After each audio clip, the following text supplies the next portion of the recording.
れがこの俺が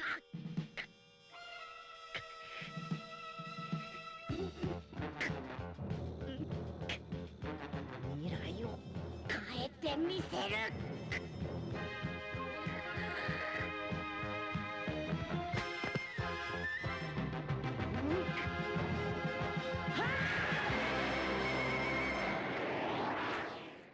Today I want to start a new series, Story Spotlight, where I take a look into specific story arcs in the series, both canon and non-canon. As this is a spotlight series, that means I'll be focusing on stories that stand out the most in my opinion. So today, I want to begin with one of, if not my personal favorite story in all of Dragon Ball, the Bardock TV Special.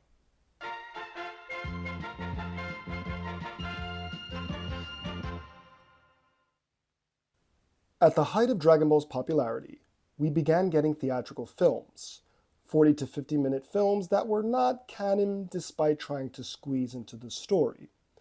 These were more of a cash grab than anything else, but still provided entertainment for audiences. When Z rolled around, we got two TV specials that at least at the time were considered to be canon stories to fill in background information, though over the years, Toriyama himself stated that these were not canon as he had no creative input. I remember watching all the films as well as the specials when I was young, and the films always stood out as kind of breaking canon too much and often silly writing, so I never really loved them, but I did still like them. They were still very fun. However, the TV specials felt so true to the story that I fell in love with them, and upon rewatch, found them both to be some of the best stories in all of Dragon Ball. The Bardock one, which also just happens to be Toriyama's personal favorite Dragon Ball story that he didn't write himself, titled Bardock the Father of Goku for English-speaking audiences, or by the always epic Japanese titles, A Final Solitary Battle, the Father of a Z-Warrior Son Goku who challenged Frieza. The Japanese titles just roll off the tongue, but I love them. Now, although the special isn't fully canon, it did do something quite unique. It created the character of Bardock. The anime actually made the special before Goku and Frieza would ever even meet in the manga, hence why Bardock's final vision is Goku facing off against first form Frieza. Now, some have said, well, their way of interpreting it was that Bardock didn't know what Frieza's final form looked like. Yeah, but in Bardock's all of his other visions, he saw things that he would not know. Like all of the people Goku faced on Earth, all of Goku's experience on Earth, he didn't know any of those people, but he saw them clear as day. So I do think it's just a matter of the writers did not know what Frieza's other forms looked like yet. Now, of course, Toriyama decided to add Bardock to the manga due to the popularity of the special. You can see in the manga pages right here that it's only a few panels, but he actually puts in the same exact background story saying, yeah, okay, here it is. It's canon that Frieza did kill Goku's father and he had a last stand with him. But we don't get any detail, as Toriyama wanted to leave it open until he maybe adapted his own version of it in the future, which he does. This isn't the last time this happened, as over the years, Toriyama would take non-canon things like Brawly and then make a canon version of him, using his own way of interpreting the character.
The story begins on planet Vegeta.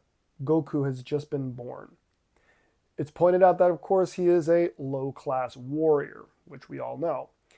We then cut to a planet called Kanasa, where 5 Ozaru, the great apes, are destroying everything in their path, killing everyone in sight. I remember the first time seeing this as a kid, and it was just awesome. I mean, aside from, of course, we had, Goku, Gohan, and then Vegeta, we never seen like 5 of them at the same time, just like completely obliterating everything. It was just so real cool sight to see.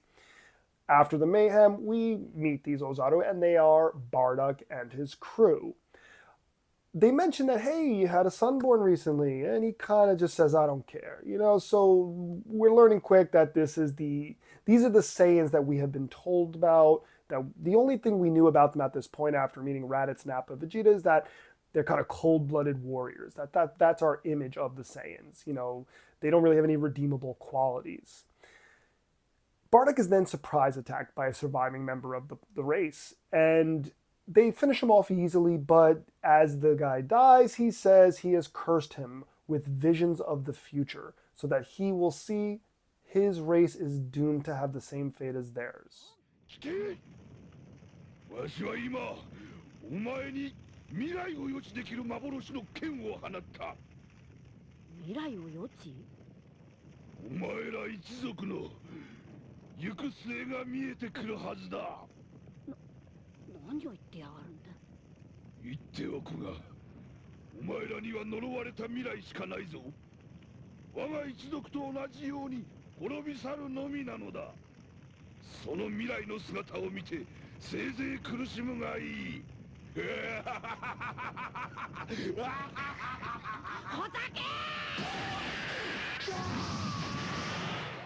We then get to see Vegeta, who's only a small child at this time. He's fighting a bunch of Cybermen, kind of maybe as training. He, of course, takes them out easily. It's nothing too surprising. However, we then get to see a non-bald Nappa, who's already a grown adult at this time. Given that this story takes place 12 years before the events of Dragon Ball, as in like where the adventure begins, Nappa would be almost around 50 years old when he meets Goku. I think this is a cool little tidbit because it adds a little bit more of his frustration when he meets Goku. Goku, who would only have been around 25 at the time. This is a young, low-class warrior. This is a veteran general, Nappa here. He's like, long, running like top Saiyan, and now he's an older man. To meet this kid who just kicks his ass, that definitely would hurt his pride a little bit. So I think that's just an interesting tidbit that he's already a grown adult this far back. Next we see Frieza. He's being briefed by Zarbon and Dodoria on what has happened recently. And they begin talking about the Saiyans. They say, wow, these guys have been working hard for us. They've also been getting stronger. So, of course, Frieza's smiling, laughing like, oh, so, you're saying that they could become a threat someday. And Zarbon's like, I'm just worried. Of course, we all know Frieza knows about the Super Saiyan legend. How he knows at this point, we don't really know. It's just Frieza's greatest fear is that a Super Saiyan would someday emerge. Of course, Toriyama later puts in canon the reason why, which is related to Bardock. But yeah, I do like this bit of info here that, of course, at this point, Frieza, although down deep inside is scared of this legend, he also at the same time would never show that. For him, it's just the Super Saiyan doesn't exist. It's whatever. Hence why, of course, when we do have the encounter on Namek with Vegeta, I'm going to become Super Saiyan, I'm going to be Super Saiyan, and Frieza keeps laughing about it. He's laughing about it, but down deep inside, he does fear it, of course. So I do like this little bit of info that they give us about Frieza, not really kind of shrugging it off at this point. However, by the end of this special, we see that he, in fact, is terrified of the Saiyans becoming too strong. さすがはバーダックだな。わずか数日でほとんど完治してしまうとは。ああ、こいつは下級戦しながら星を地上げに行くたびに死にそうになって帰ってきやがるからな。今じゃ戦闘力が1万近くになっているはずだ。大した野郎だ。Back on planet Vegeta, we see Bardock in a healing machine, very similar to the one that, of course, Vegeta was in and then Goku. While he's healing up, two of Frieza's men are analyzing him and scanning him, and they point out that, hey, this is a low-class warrior, but he keeps getting stronger, that his current power level is around 10,000. A long time ago, that really didn't trigger anything in me, but now thinking about it, 10,000 is insane for this point in time for a Saiyan, or anybody actually in the universe. Consider that by the time Vegeta and Nappa come to Earth, Nappa's around 4,000, Goku's around 8,000, and Vegeta's around 18,000. 10,000 is insane. Bardock is a monster at this point. And the fact that he would only keep getting stronger, by the time those events roll out, Bardock would have probably been one of the top Saiyans. That's pretty insane to think about. Now, let's get back to it. So Toma comes into the room and he's checking on Bardock. They're giving us these little seeds that Toma is his best friend. And they say, hey, he's not ready yet. And then he says, well, we're off on their next mission. Frieza's sending us to a planet called Planet Meat.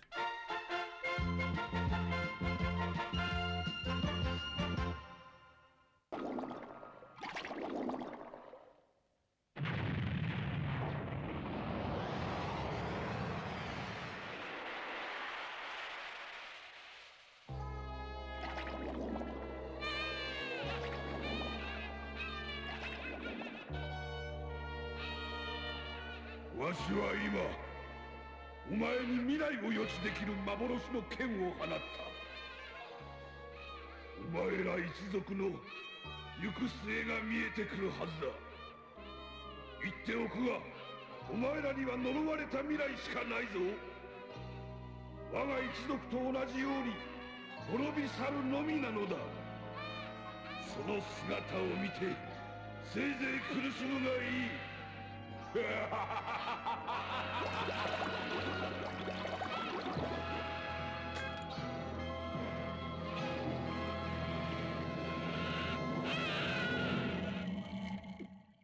From here is where Bardock's visions begin. We begin with a great cutaway shot of infant Goku crying, back to Bardock in the healing chamber, and then back and forth until finally visions begin, showing us that there is going to be some connection with his son. Now, you could say, well, why isn't he seeing anything of Raditz in the future?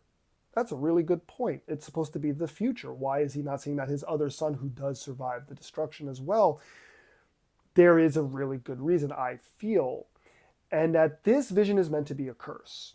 It's not meant to just show him everything that happens, but it's meant to be a curse. And at this point, he had discarded the idea of Goku, or, Kakarato.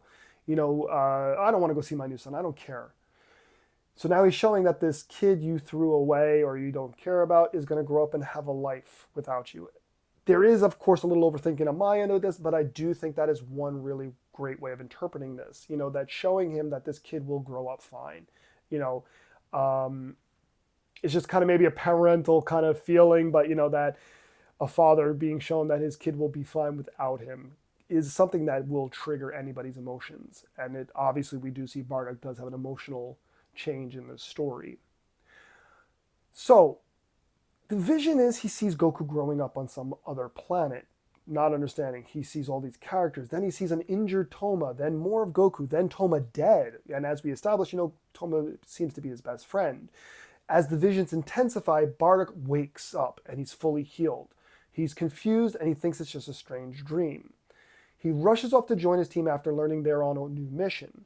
He passes by Goku, Kakarato. And of course, this is the first time seeing him with his own eyes.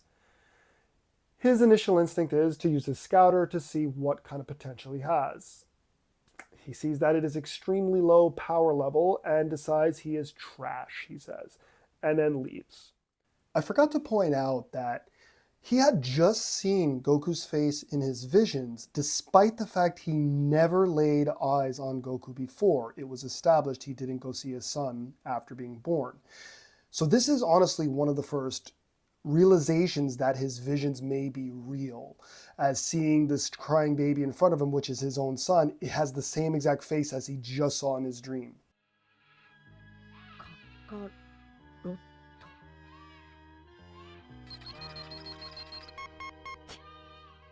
戦闘力たったの2か。クズが。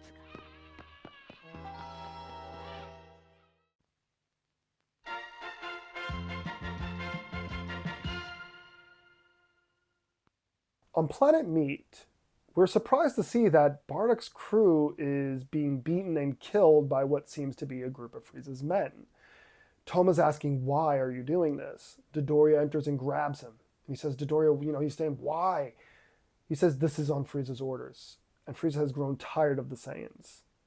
He says, but we've only ever done what you've asked of us. And of course, he throws him away. Bardock arrives. At first, he sees the carnage of the planet and he's smiling, thinking, yeah, my crew did their job well. And then he arrives and sees that his crew is all dead, and he is shocked. Toma speaks up and he rushes to him. Toma tells him, of course, what has happened, that Frieza has betrayed them and that Frieza is going to kill all the Saiyans. You need to hurry back to Planet Vegeta. And, you need to get a group of us together and we need to stop him. Unfortunately, he dies in Bardock's arms. This is extremely, I'm sure everybody feels that way. This is a great scene. Again, as I mentioned in the beginning of this video, we've only ever known Saiyans to be cold-blooded warriors. Goku does not count, as he was raised on Earth. And seeing here that Bardock indeed cares about these people, his friends. Toma dies. He then stands up, and while he's grabbing that rag in his hand, the bloodied rag, he's looking at all of his friends one by one, how they're lifeless, they're dead. And as the rage in him is building, it gradually starts, staining with the blood from Toma after he wiped his face. This scene is extremely well shot and well done. It's just gorgeous and just showing how his rage is building. Then you get the beep on the scouter and he sees Frieza's men from before without Dodoria. And well...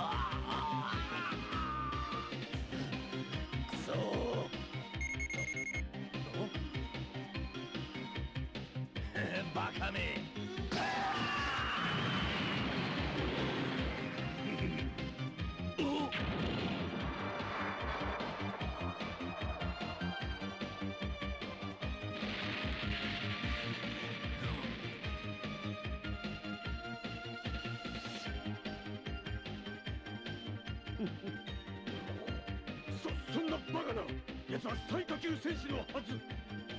レベルはどうあれサイヤ人には違いねえ。油断するな。行くぞ。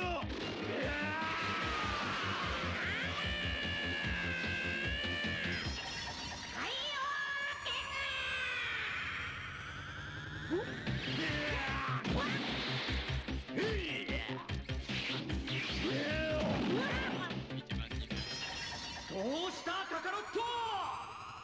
そんな程度じゃないはずだ。まだだ。くそ、俺の頭の中どうしちまったんだ。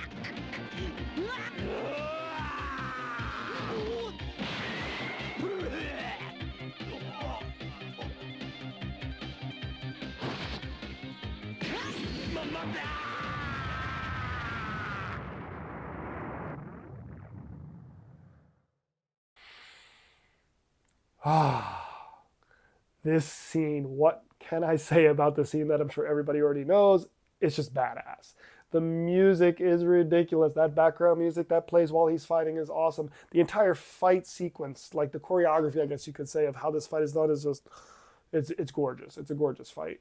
After Bardock defeats all of them, Dodoria shows up and nearly kills Bardock, who only survives by using his friends as almost like a shield.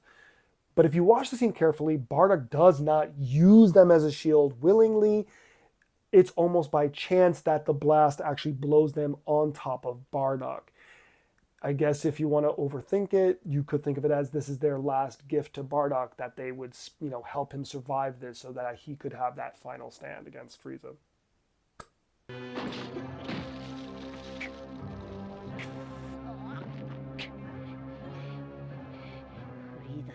本当に俺たちを。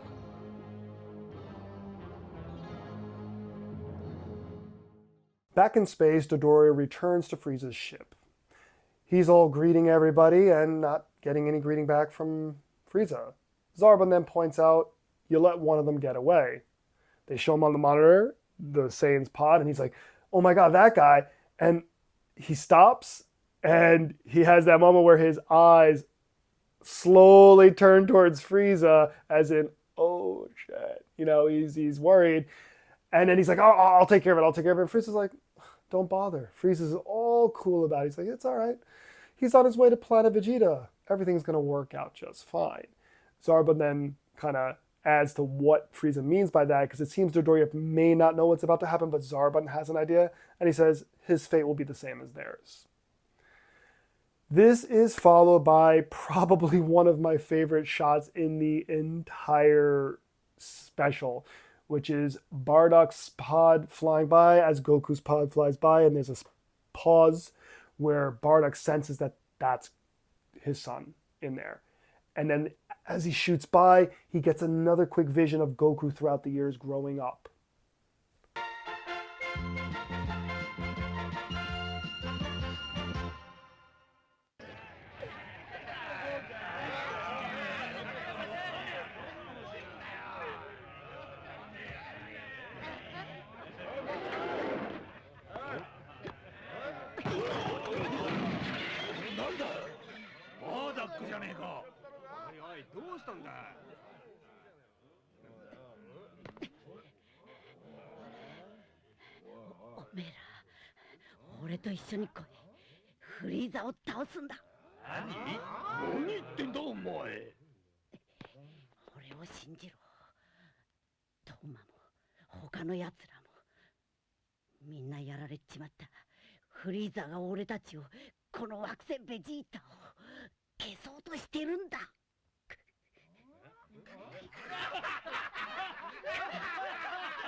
Bardock lands back on planet Vegeta.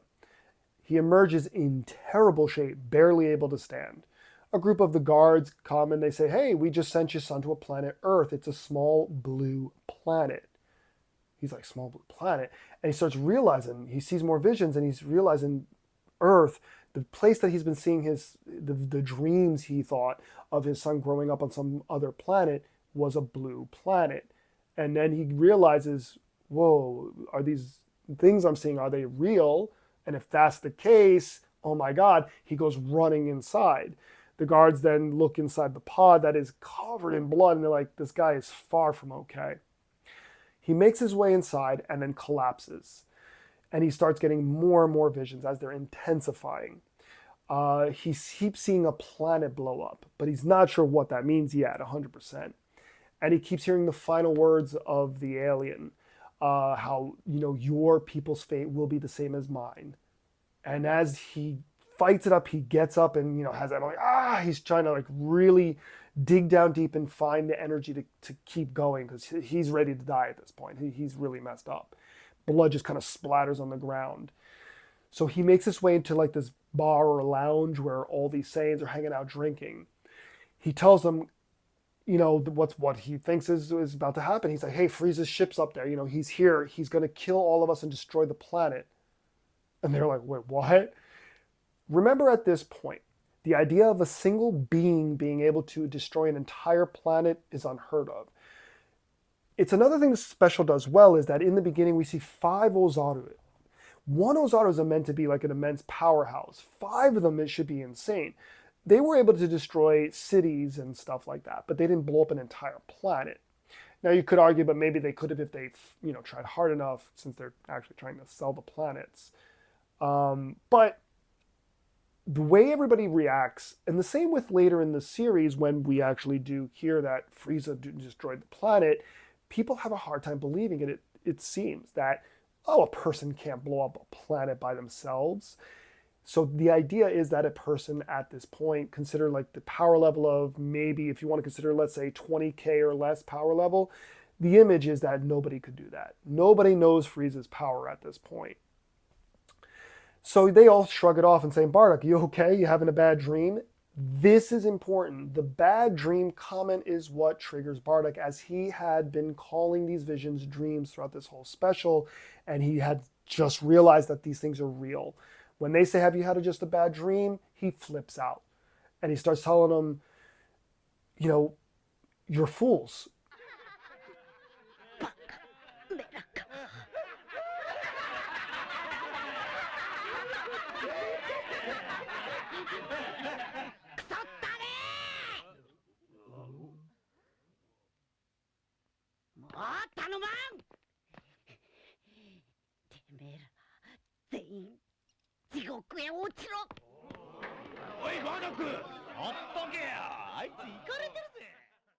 So after Bardock storms out of the lounge, he starts making his way back to the surface, and we get this another amazing like transition shot where he collapses again, but then he's on planet Namek, though he doesn't know what planet it is.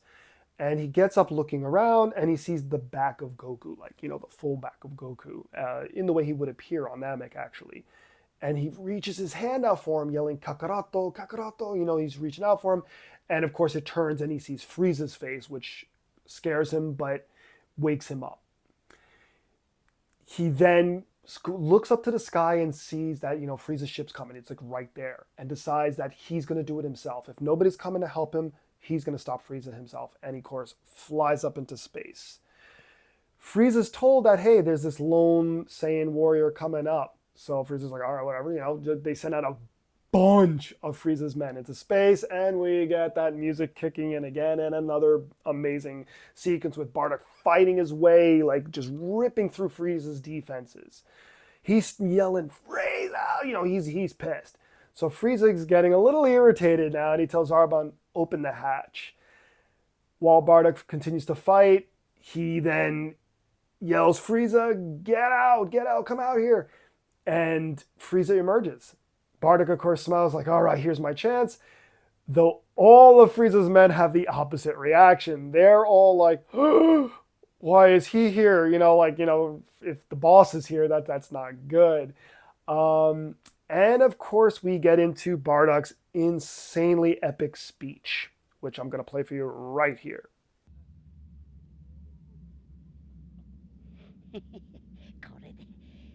全てが変わる。この惑星ベジータの運命。この俺の運命。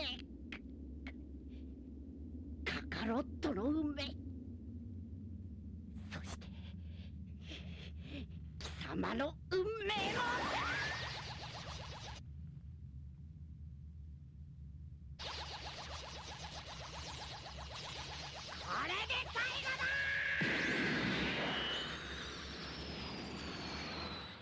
After such a powerful speech, he is met with a swift end as Frieza sends that giant energy ball at the planet.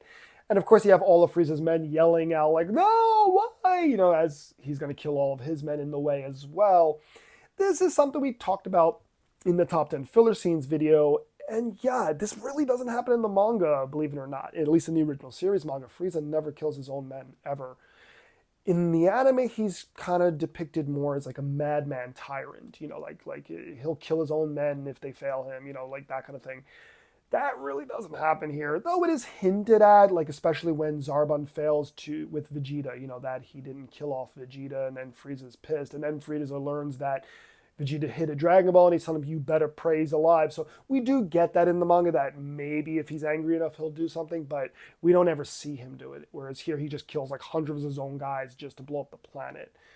But I don't mind that small, subtle change in the anime, as I do think it's fine. Frieza's an awesome baddie, so I think it's fine if he kills his own guys. Now, as Bardock dies, he tells Goku that you will avenge our people someday. as he sees the final vision of Goku and Frieza on planet Namek meeting, and he smiles and dies yelling out the name Kakaroto.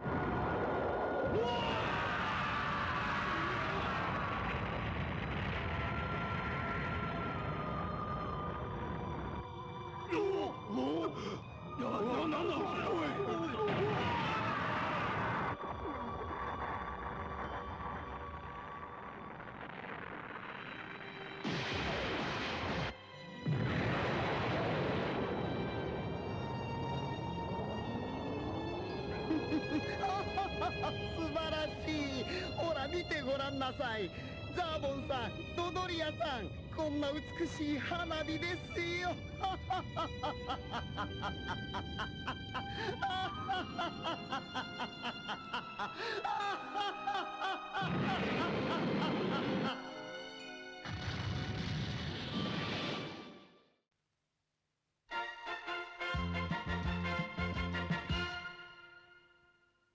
On a distant planet, we see that Vegeta has finished his mission. He asked Frieza for a more difficult mission, and he has finished. He's killed everyone on the planet.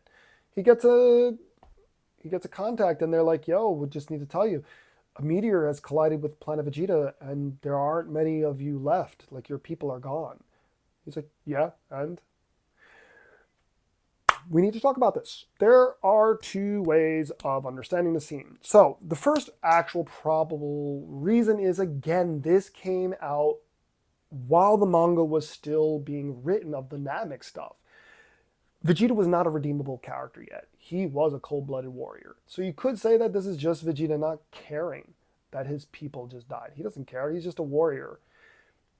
However, the way I like to interpret it, Vegeta saving face, especially for the fact that when we do get to the manga and Dodoria says, Frieza killed all your people, Frieza blew up your planet, there's that small subtle moment where Vegeta's like, he couldn't do such a thing, and then he's like, I don't care, and then he kills Dodoria acting like he doesn't care. But of course, we all know what happens when Vegeta dies and in front of Goku, and he starts crying, basically saying he enslaved our people. He killed your father. He killed my father. He destroyed our planet and killed all our people. It hurt him. So this small child hearing this news down deep inside was probably broken, and was probably like, Jesus, like, he couldn't do it though. What's he going to do on the radio? Say, oh my God. He can't do that. Instead, he wants to save face and act strong by saying, yeah, so what? Tell Frieza to send me somewhere else. I want to keep working. That's all he could do in this moment. There is one great thing in this special, and there is when Vegeta does visit Frieza, asking him to give him a more difficult mission, there's a moment where Frieza's all like chill about it, and Vegeta's giving this like kind of angry look. It does tell the audience that Vegeta doesn't like him. I mean, of course not. I mean, anybody here, I think, is under Frieza's thumb. Zarbon and Dodoria. When Frieza's blowing up Planet Vegeta and he's screaming about the fireworks, he's smiling and laughing, saying, hey guys, check this out. And they're watching going, dear God, their faces, they're in horror. They're in shock at what they're witnessing, that just this amount of people just got killed in an instant. I like to always think that if they were truly on Frieza's side, Zarbon and Dodoria, they'd be cheering, go, yeah! Instead, they're terrified, thinking, this is the guy we're stuck working for, and we can't do anything because he'd kill us in an instant if we betrayed him. Vegeta probably had that same kind of thing. What's Vegeta going to do? Saying, that bastard killed my people? No, Frieza would have killed him. And I think Vegeta's just saving face in this moment. That is why when they say, your people are gone, he's like, yes, so what? That's the reason why he really says that. これ驚いた。赤ん坊じゃ。一体どこから。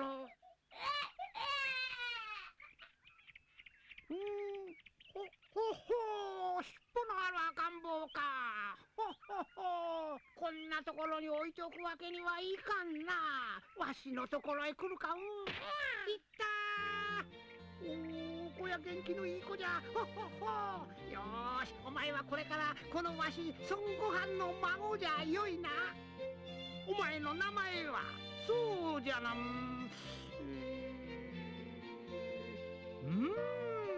悟空じゃ。孫悟空じゃ。悟空や元気に育つんじゃぞ。おそれ。